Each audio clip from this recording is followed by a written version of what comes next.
Breaking news! Nako, magugulat kayo. ICC judge, dinukot na ng Russia. Nako, mga kababayan ko, ito ang pasabog ni Attorney Harry Roque. Ito na ba ang karma na ginawa ng ICC na kahayupan kay Tatay Digong?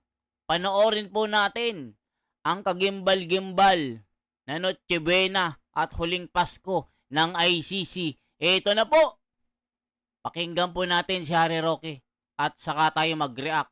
Totoo kaya ito? Panoorin po natin. Hello, magandang araw sa inyong lahat. Nako, Huwebes na po, isang araw na lang. Thank God it's Friday at magpapahinga na naman tayong lahat. Well, napansin ko po, nung tayo po yung nag-Spokes Hour tungkol doon sa pwedeng paglusaw ng ICC na dahilan para mapalaya si Tatay Digong, abay, ang daming interested, no? So ngayon, dadagdagan ko yung sinabi ko. Ano ba yung legal na basihan para sa Russia na kinonvict nila yung prosecutor at saka yung mga judges ng ICC at sinentensyahan at anong po pwedeng gawin ng Russia para mapatupad ito at anong epekto nito kay Tatay Digong. Well, okay. Ang legal na basihan ay dahil nga po linilitis nila si President Putin na hindi naman po miyembro ng ICC ang Russia. Hindi po gaya ng Pilipinas na naging miyembro ang Pilipinas at bumitiw, ang Russia po sa mulat-mula gaya ng Amerika at gaya ng China, hindi po sila sumapi ever sa ICC. Ngayon, kaya nga po nakapagtataka kasi ang jurisdiction naman ng hukuman ay sakop lamang yung mga bansa na miyembro ng ICC at nakapagtataka kung ano naging legal na basihan ng Russia. No? Well, ang sinasabi po nila, work is a pain in the apps. Ayan mga kababayan, nakakagulat po ito. Matindi ang nangyayaring sigalot ng ICC. Talagang malulusaw na ito sa balat ng lupa. Nakita nyo naman yung ginagawa ng Amerika at Israel. Talagang hindi na kinakaya ng ICC. Mga bagay-bagay na nangyari sa Ukraine at kailan lang po naman sumapi ang Ukraine no, sa ICC. Pero siyempre po, ang sinasabi ng Russia ay hanggang hindi kami pumapayag na maging kasapi ng ICC, hindi mo kami po pwedeng paghimasukan. So ang legal na basihan ay kasi nga pinatawan ng parusa, pinatawan ng warrant of arrest ang President Putin na wala namang legal na basihan. At dahil po dyan, nasentensyahan sila no, na makulong dahil ang ginagawa nila parang coercion yan, parang grave coercion ata yan. No? Kung hindi ako nagkakamali, parang grave coercion yan kasi nga wala namang legal na basihan, bakit mag-i-issue ng warrant of arrest no? Na isang banta sa kalayaan ni Putin. At alam niyo po, siniseryoso naman ng Putin yan, no? Dahil yung mga pagmi-meeting ng BRICS, no? Yung Brazil, Russia, India, China, at South Korea, na isang bagong samahan ng mga dati mahihirap na bansa, ngayon mauunlad na bansa na at nagiging, kumbaga, it's a force to reckon with pagdating sa Amerika, no? Yung BRICS. May mga pagkakataon na hindi na dumadalo ng pagmi-meeting si President Putin at kung hindi ako nagkakamali, isa dun sa meeting na hindi niya pinuntahan ay meeting sa South Korea. South Africa. Kasi nga, for fear na baka siya ay madampot ng ICC. Alam niyo naman na ang ICC wala talaga yung sundalo para dumampot, pero makikipagtulungan yan sa iba't ibang mga kapulisan ng mga miyembrong bansa. No? So kung makikita si Putin doon sa teritoryo ng isang miyembrong bansa, meron talagang obligasyon yung bansa na yon na arestuhin at ipadala sa dahig si Putin. So kumbaga, yung nakonvict ang mga judges at mga prosecutor, parang grave coercion po yan. Coercion kasi nga, binabantaan ng kalayaan ni Putin dahil nag-issue ng warrant of arrest na wala namang legal na basihan kasi hindi nga sila miyembro ng ICC. Now, anong po pwedeng gawin ng Russia para mapatupad yung sentensya laban kay Putin at laban kay, ano ba yan, kung ano sinasabi ko, laban doon sa prosecutor, si Karim Khan, at saka sa mga huwes. At dalawa sa huwes na yan ay huwes ni Tatay Digong. No? Well, baliwala kahit hindi, kung anong ginawa nila kay Tatay Digong, pwede rin magawa sa kanila. Alam nyo, babalikan natin ang kasaysayan. Yung pag-aaresto sa isang tao sa isang teritoryo na hindi naman teritoryo ng hukuman na nag-issue ng warrant of arrest, Amerikano rin nagpasimula niyan. At ang kanilang sinasabi ay yung mga panahon na maaga pa ho yan, mga 1800s po yan, no? Meron isang wanted na sa isang Latin America at pinapunta nila isang sheriff doon, inaresto at sapilitang binalik sa Amerika. Ang naging sabi ng Korte Suprema ng Amerika ay hindi importante kung paano nakuha yung tao para magkaroon ng jurisdiction ng hukuman. Ang importante ay bigyan siya ng mga karapatan ng isang akusado sa isang patas na paglilitis. Now, ganyan din po ang naging argumento pagdating doon sa Eichmann. Yung Eichmann naman, talagang siya yung, kumbaga, author of the final solution sa problema ng Hudyo nung panahon ni Hitler. At ang solution nga na sinabi nitong si Eichmann ay patayin ang mga Hudyo. Matapos ang pangalawang pandaigdigang digmaan, tumakas siya, tumira sa Argentina. Nalaman ng mga ahente ng Israel, ang ginawa nila, nagpadala sila ng Mossad, binantayan nila itong pinaghinilaan na si Eichmann at kung nakumpirma na si Eichmann nga yan, dinroga, ininjeksyohan ng droga, ilinagay sa isang pribadong eroplano at dinala sa Israel. Sounds familiar, no? Parang si Tatay Digong na isinakay sa private plane. At pagdating na Israel, ang sabi ni Eichmann, hindi nyo ako pwedeng litisin dahil ang pamamaraan na nakuha nyo ang aking pagkatao ay illegal. So, dapat yan, itigil ang paglilitis. Pero ang sabi ng Korte Suprema, huwag niyong kakalimutan, ito naman laban sa Nazi regime. No? Ang sabi ng Korte Suprema ng Israel, nako, baliwala yan. Hindi importante kung paano ka nakuha. Importante, mabigyan ka ng patas na paglilitis. So ganyan po ang nangyari kay Tatay Digong. Bagamat malinaw na si Tatay Digong ay kinidnap ng mga bangag na administrasyon ni Marcos at sapilitang idinala sa dahig dahil wala pang ang mandamiento de aresto nung panahon na nakuha si Tatay Digong. At gaya ng sinabi ko sa isang post, ngayon ko pong nalaman sa aking informante na madaling araw ng 11 nang kinuha nila ang ICC arrest warrant. Bakit? Kasi kung kukunin nila mas maaga yan, malalaman ni Tatay Digong at magkakaroon ng remedyo sa Korte Suprema. At ako naman po, sasabihin ko sa inyo, handa na sana kami sa isang petisyon kapag nga inaresto si Tatay Digong. Kaya lang, hindi namin akalain naman talaga na didiretso na nila sa dahig si Tatay Digong. Ang buong akala ko, iaharap pa sa lokal na hukuman. Dahil yan naman po nakasaad nga sa Article 54 ng ICC. Pero hindi na nga po sinunod pati ang Rome Statute at diniretso ng kinidnap si Tatay Digong. So malinaw po talaga kidnapping ang nangyari kay Tatay Digong at ngayon hindi nagiging issue yan. Kasi nga po ang sinasandalan ng ICC baliwala kung paano nakuha ang pagkatao ng akusado basta importante mabigyan ng patas sa paglilitis. Ngayon, puntahan natin itong kaso ng ICC prosecutor, si Karim Khan at mga judges. Ang problema sila po'y nasentensyahan na, in absentia. So pwede naman sila magreklamo na mayroong violation of due process rights no dahil hindi sila nabigyan ng pagkakataon na marinig. Pero po pwede bang gumalaw ang Russia para ipatupad yung sentensya sa kanila? Linguini. Panakota. Oo, diba? What? Indak na gano'n. Yes! So yan mga kababayan, nako po, delikado ang ICC judge. Dudukutin na ng Mossad at ng Special or Secret Service ng Russia. Nako, delikado. Delikado rin ang mga yung si ICC konti dito mga kababayan ko. Dahil nga ginagawa nila ay binastos nila ang karapatan ni PRRD.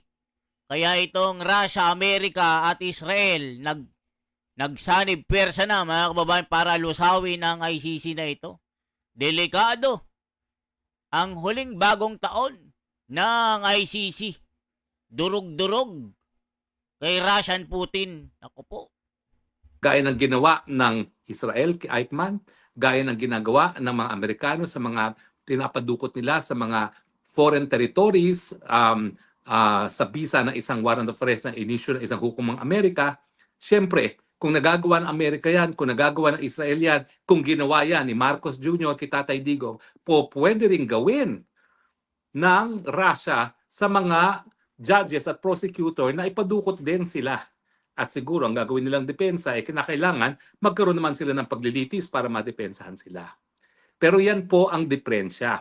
Kapag kinonsinti natin ang kidnapping at hindi natin kinuwestiyon kung tama ba ang pagkikidnap para magkaroon ng jurisdiction ng isang hukuman. Hindi lang naman Amerika, hindi lang naman Israel, hindi lang naman si Marcos Bangag administration ang po pwedeng gumawa niyan. Pwedeng gawin din yan ng mga Russians laban sa mga mahistrado at mga prosecutor ng ICC. At sinasabi ko nga dyan, 2 judges ngayon na naglilitis sa kaso ni Tatay Digong ay kasama doon sa nasentensyahan ng hukumang Russia. So kapag ang Russia ay nagpadala ng isang team ng private jet at kinidnap yung mga West na yan at mga prosecutors at linitis sila sa Russia, o anong sasabihin nila? Violation of due process rights. Eh bakit si Tatay Digong? Si Tatay Digong kinidnap. Bakit sila? Sa ICC itself, hindi nila dinidismiss. Dahil illegal ang pagkakakidnap. Hindi malang sumunod sa Rome Statute. O sila ba ngayon ay makakareklamo sa hukumang Rusya kapag sinabi nila na kinidnap kami at dapat i-declare na illegal ang pagkikidnap sa amin dahil ito'y labag sa aming due process rights? Ang sasabihin lang ng Russian court, mga julol, kinidnap nyo nga yung Tatay Digong, yung Duterte na kaibigan ng Russia. Alam na alam yung kinidnap, hindi nyo hinarap sa lokal na hukuman. Tapos ngayon kayo, magrereklamo kayo. So sa madaling salita, dapat patas. Kung Amerika ang gagawa niyan, kung Israel ang gagawa niyan, dapat pwede rin gawin ng Russia, di ba? At ang solusyon nga para maiwasan itong mga illegal na pagkakakidnap para lang magkaroon ng jurisdiction ng hukuman, sabihin natin once and for all. Gaya ng desisyon ng Constitutional Court ng South Africa doon sa isang kaso, kapag ang ginamit ay kidnapping na illegal, dapat yan ay magresulta sa kawalan ng jurisdiction ng hukuman dahil hindi mo po pwedeng maituwid ang isang pagkakamali sa pamamagitan na naman ng isang pagkakamali. Pero as it stands, mag-ingat si Karim Khan, mag-ingat ang mga judges ng ICC dahil I am sure ang Russia nagmamasid at tinitignan kung sinong po pwede lang madukot ng tuluyan ng masentensyahan sa Russia. At kapag yan ang nangyari, ICC, kasalanan nyo yan. Kasi nung kaso ni Tatay Digong na kinidnap, hindi naman kayo umalma. So siyempre, ang tawag dyan, estopel. Kapag kayo nakidnap at kayo naman ay sinintensyahan sa Russia, dahil kayo nga ay kinidnap at sapilitan din nila sa Russia, hindi kayo makakapagreklamo kasi yung mga West mismo ni Tatay Digong, binaliwala yung pagkikidnap. Diba? Dapat patas. Hindi po pwede na pag si Tatay Digong, okay lang ang kidnapping. Pag judges at prosecutor ng ICC, ay hindi po pwede. Yan ang dapat harapin ngayon ng ICC. Kaya nga ako, kung may mga judges na nakikinig, para kayo magkaroon ng moral standing na questionin ng Russia pag kayo kinidnap para ipatupad ang inyong sentensya, i-absulto nyo na si Tatay Digong. Meron pa kayong pagkakataon dun sa issue ng lack of jurisdiction. Alam mo, ang Russia galit na galit kasi wala namang jurisdiction talaga ICC dahil minsan hindi sila naging miyembro ng ICC. Ang Pilipinas, dapat nagagalit tayo at dapat hindi nga kinidnap ng mga bangag si Tatay Digong sa dahig kasi bagamat tayo'y naging miyembro ng ICC, tayo'y bumitiw na. At malinaw na malinaw sa ICC na pagbitiw, meron lang obligasyon na makipag-cooperate kapag nagsimula ang eksersisyo ng jurisdiction ng hukuman sa loob ng taon, 1 taon, matapos mag-deposit ng instrument of withdrawal. Yung instrument of withdrawal sa 2nd taon na nga. Kaya sinasabi natin na hindi na po pwede na magsimula ng preliminary investigation sa panahon na hindi na miyembro ng Pilipinas ang ICC. So yung galit natin na mga tumututol sa jurisdiction ng ICC dahil wala na talaga, dahil bumitiw na nga tayo, ay kaparehong galit ng mga Ruso. Dahil yung galit nila, ni minsan naman, hindi nga sila naging miyembro ng ICC, bakit aarestuhin ang kanilang presidente? Sino yung prosecutor at sino yung mga West na yan para magpa-aresto? At itaga nyo yan sa bato. Darating at darating ang araw, kikidnapin ng Russia yung prosecutor at mga judges na yan, ang sasabihin nila, o ano ngayon, aangal kayo, si Digong Duterte nung kinidnap. So yan, mga kababayan ko, matindi ang karma ng ICC dito. Ayan ang sinasabi natin. Na the time of reckoning, akala nila sila lang ang malakas, sila ang pinakahukom ng pandaigdigang korte. Di nila alam, meron silang katapat, mga kababayan. Ang Russia, Amerika at Israel, hindi nila kaya. Kaya magantay po tayo, dudukutin ng, nako, mga kababayan ko, matindi ito. Ang mga ICC nito, isasama si Conti na attorney ng EJK victim di umano. Nako po. Kayo sa pagkikidnap. O paano kayo ngayon madidinig ng hukuman ng Russia na mali ang pagkikidnap sa inyo? Pero meron pa akong panahon at meron pang pagkakataon para sa mga West na magkaroon at least ng moral standing na questioning ang Russia kung sila'y dudukutin. Yan ay palayain si Tatay Digong dahil mali nga ang kidnapping. At dahil mali ang kidnapping, hindi na dapat magpatuloy ang paglilitis sa kanya dahil yung pangingidnap ay dahilan na nawalan ng jurisdiction ang ICC. Di ba? Kung tayo naniniwala sa rule of law, kinakailangan kung ang kidnapping ay illegal at ang pagiging illegal ng kidnapping ay dahilan para mawalan ng kidnapping, dapat yung prinsipyo na yan ina-apply sa lahat. Hindi lamang kay Tatay Digong dahil gustong ikulong ng mga bangag si Tatay Digong sa dahig, kung hindi kasama na rin sa mga prosecutor at West ng ICC dito sa kaso kung saan sila ay nasentensyahan na ng hukuman ng Russia.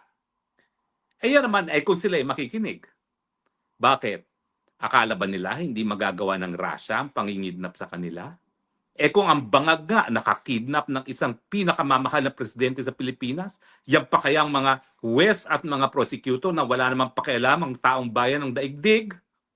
Di ba? O ayun, mukha na nga kawawa yung mga judges, hindi na nga makapag-deposit, wala na silang internet banking, wala na silang magawa. Makikidnap pa. Paano naman tayo magsisentimiento? Paano naman natin sila susuportahan kung sila yung makidnap? Alam na alam natin si Tatay Digong kinidnap at nagbulag-bulagan din sila.